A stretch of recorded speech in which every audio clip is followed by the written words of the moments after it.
एक दिन की बात है। गेंदा सेठ गुस्से से बड़बड़ाते हुए जंगल की ओर चले जा रहे थे।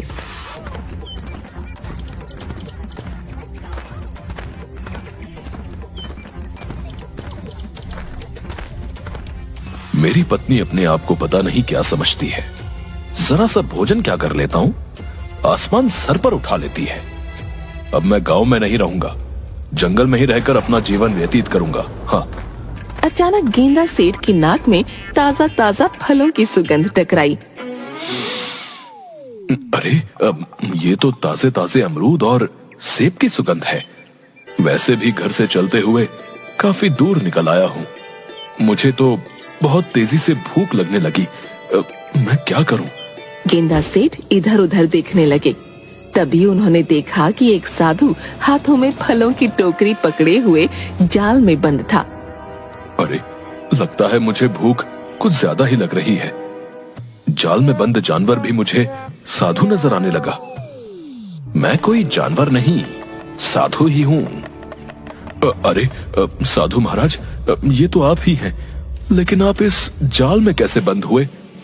ये किसी शिकारी की करतूत है।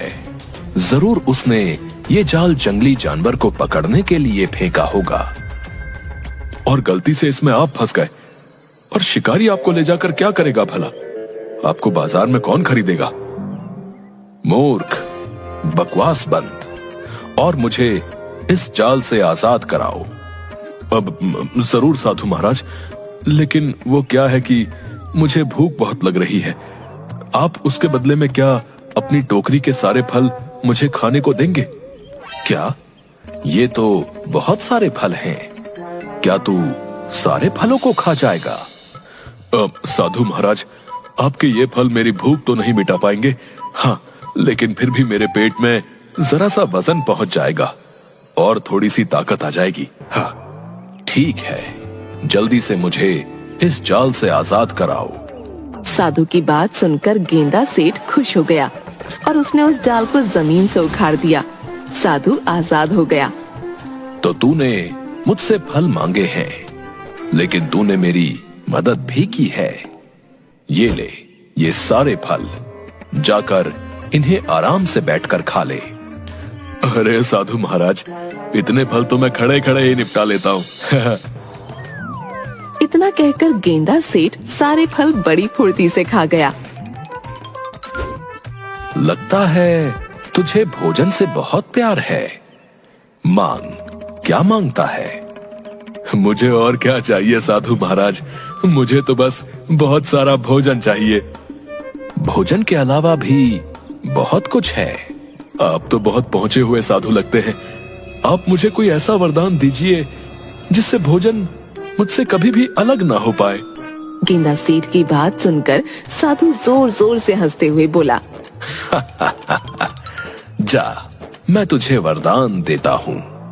अधिक भोजन मनुष्य की जान ले लेता है, लेकिन तेरे साथ इसका उल्टा होगा। जब तक तू भोजन खाता रहेगा, तब तक तू सुरक्षित रहेगा। भले ही चाहे यमराज तेरे सामने क्यों ना आ जाएं, भोजन खाते में वो तुझे अपने साथ नहीं ले जा सकते। इतना कहकर साधु महाराज वहाँ से चले गए। मगर साधु महाराज का वरदान गेंदा सेठ के दिमाग के ऊपर से निकल गया। ये कौन सा वरदान हुआ है? मेरी तो कुछ भी समझ में नहीं आया। एक काम करता हूँ, घर पर जाता हूँ। मुझे घर से नाराज होकर आना ही नहीं चाहिए था। अपनी पत्नी को मना लूंगा। मुझे बहुत तेजी से भूख लगने लगी है। गेंदा सेठ सीधा अपने घर की ओर गया, मगर गेंदा सेठ नहीं जानता था कि यमराज और चित्रगुप्त में उसी को लेकर बहस चल रही थी। लाओ चित्रगुप्त, पृथ्वी पर उन इंसानों की लिस्ट मुझे जल्दी से दो, जिनकी आत्माओं को आज मुझे खींच कर लाना है। पृथ्वीवासियों को पता चलना चाहिए कि यम है हम। ये लीजिए यमराज। यमराज चित्रगुप्त की लिस्ट को देखते हुए आश्चर्य से बोले, ये क्या चित्रगुप्त, तुमसे कितनी बार कहा है कि तुम्हारा ध्यान अब काम से भटक रहा है। इस लिस्ट में तो सिर्फ एक ही इंसान का नाम है, गेंदा सेठ। यमराज, ये एक इंसान बहुत से इंसानों के बराबर है। आप इसे नहीं जानते? तो तुम ये कहना चाहते हो चित्रगुप्त कि हम कुछ नहीं जानते?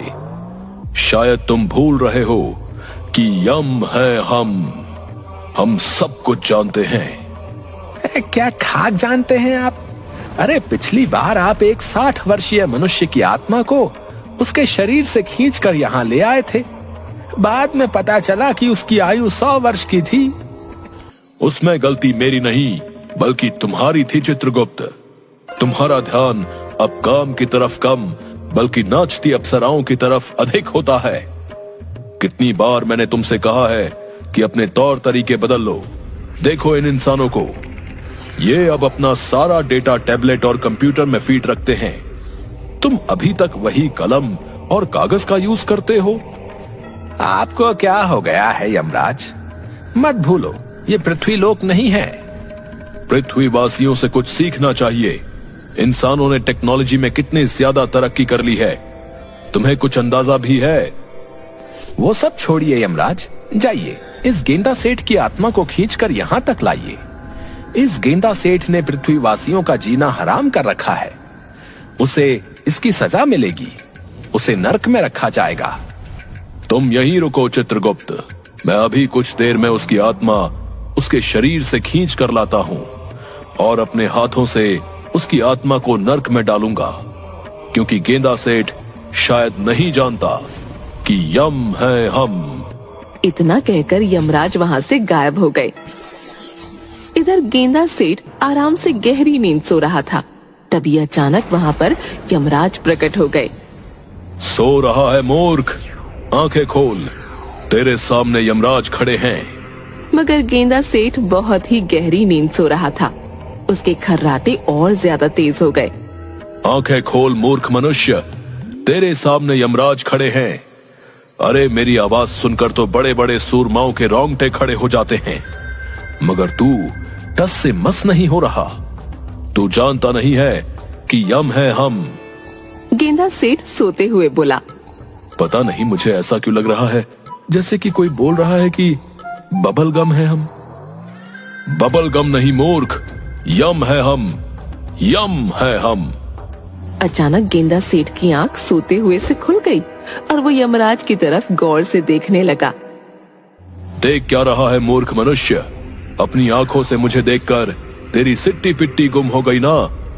अब तो तुझे यकीन हो गया कि तेरे सामने वास्तव में यमराज खड़े हुए हैं। तेरा समय आ गया है, अब जल्दी से मेरे साथ चलने के लिए तैयार हो। मैंने सुना तो था कि अगर रात के समय मिर्ची की सब्जी ज्यादा खा लो तो सोते हुए सपने खराब आते हैं। आज विश्वास भी हो गया। मुझे वो मिर्ची वाली सब्जी खानी नहीं चाहिए थी। कल से मैं थोड़ी कम मिर्ची खाऊंगा, तब मुझे अच्छे अच्छे सपने आएंगे। ये जो कुछ भी तू देख रहा है मूर्ख मनुष्य, वो सपना नहीं बल्कि सत्य है। तेरे सामने वास्तव में यमराज खड़े हैं। इतना कहकर यमराज ने एक चांटा गेंदा सेठ के गाल पर जड़ दिया। अरे मेरे सामने तो वास्तव में ही यमराज खड़े हैं। हाँ गेंदा सेठ, ये मैं ही हूँ यमराज। अब तुझे पता लगेगा कि यम है हम।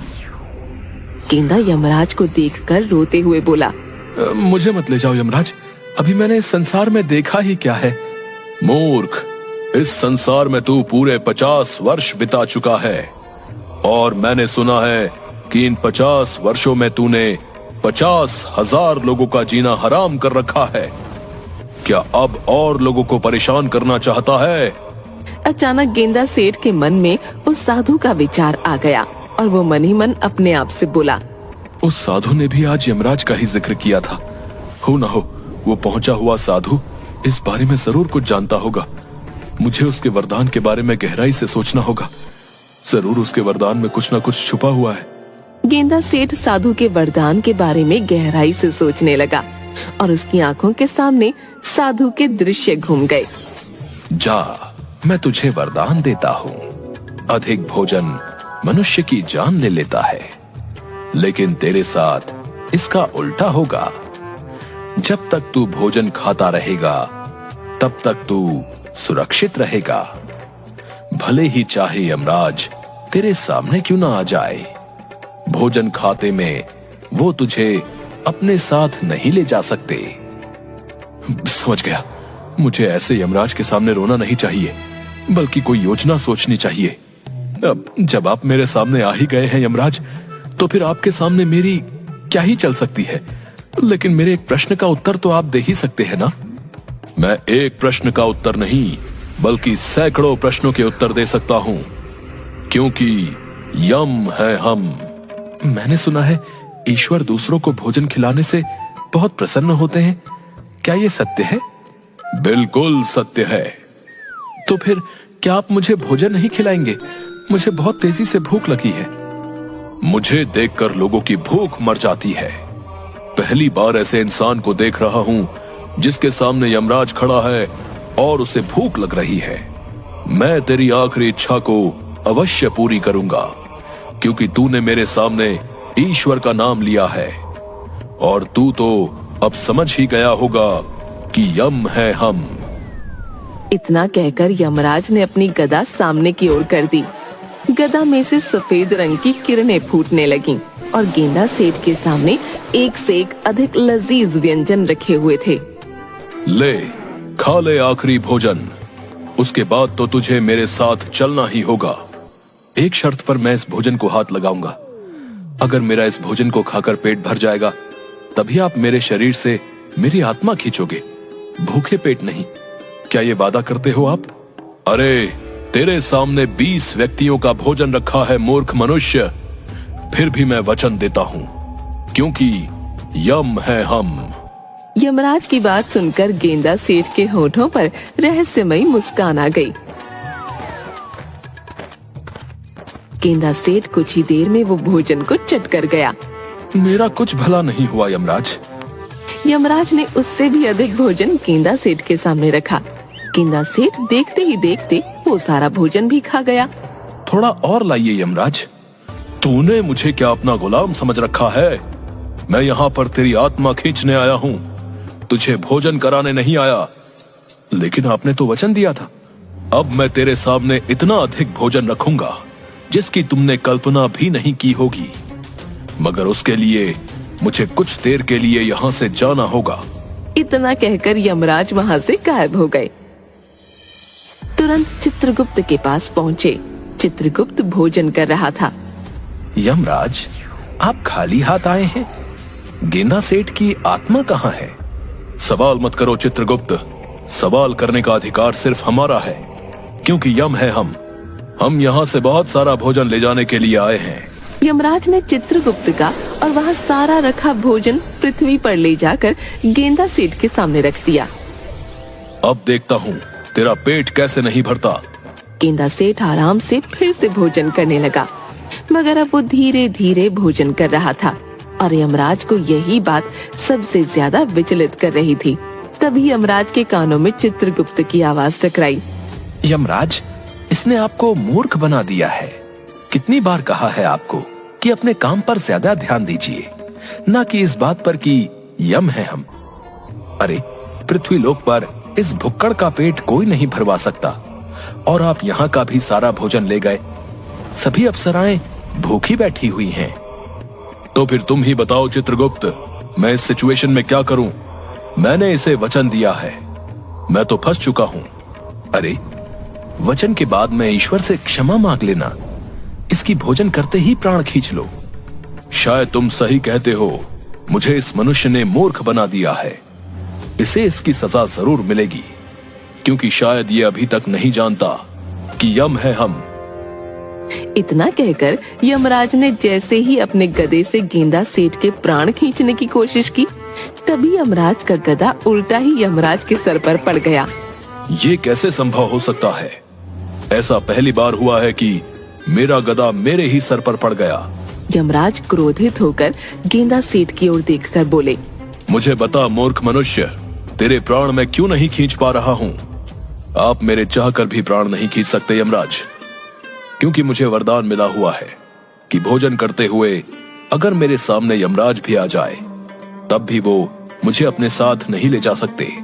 वरदान, जहां तक मैं जानता हूं, तूने तो सिर्फ लोगों को परेशान किया है, आखिर तुझे वरदान किसने दिया?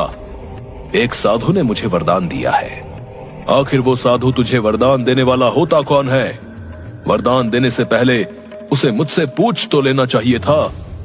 साधु महाराज वरदान देने से पहले आपसे क्यों पूछेंगे? तभी वहाँ पर वही साधु प्रकट हुए और मुस्कुराते हुए यमराज से बोले, क्या हुआ यमराज? आप इतने क्रोधित नजर क्यों आ रहे हैं? यमराज ने क्रोधित होते हुए सारी घटना उस साधु को बता दी। आपको कुछ गलत फहमी हो गई है यमराज। गेंदा सेठ की आयु अभी इस वक्त 50 वर्ष है, जबकि ईश्वर ने इसकी आयु 100 वर्ष लिखी है। ऐसे कैसे संभव हो सकता है? मेरे पास चित्रगुप्त का दिया हुआ लेटर है, ये देखिए। मुझे लगता है कि आप इस लेटर को स्वयं देखिए। यमराज ने जैसे ही उस लेटर को देखा तो उसमें गेंदा की आयु 100 वर्ष लिखी हुई थी। जब मैं पृथ्वी पर आया था तब तो इसकी आयु 50 वर्ष लिखी हुई थी। हाँ, लेकिन जब मैंने इसे वरदान दिया तब ईश्वर ने इसकी आयु के 50 वर्ष और बढ़ा दिए। शायद चित्रगुप्त लिखना भूल गए। ठीक है गेंदा सेठ, अभी तो मैं जाता हूँ, लेकिन 50 वर्ष बाद मैं जरूर आऊंगा, और उसके बाद मैं तेरी बातों में नहीं आऊंगा। वो सब तो बहुत बात की बात है यमराज, लेकिन आप जो भोजन लेकर आए हैं वो बहुत ही स्वादिष्ट है। इतना स्वादिष्ट भोजन तो मैंने पृथ्वी लोक में भी नहीं खाया। क्या आप थोड़ा सा भोजन और ला सकते हैं? गेंदा सेठ की बात सुनकर यमराज क्रोधित हुए और वहाँ से गायब हो गए। साथ ही साथ साधु भी। जो भी हो, इतना तो मुझे पता लग गया है कि दूसरों की सहायता जरूर करनी चाहिए। आज सुबह मैंने साधु महाराज की सहायता की और देखो कितना अधिक मुझे भोजन खाने को मिला। भोजन समाप्त करके गेंदा सेठ आराम से वहाँ पर खर्राटे लेकर सो गया।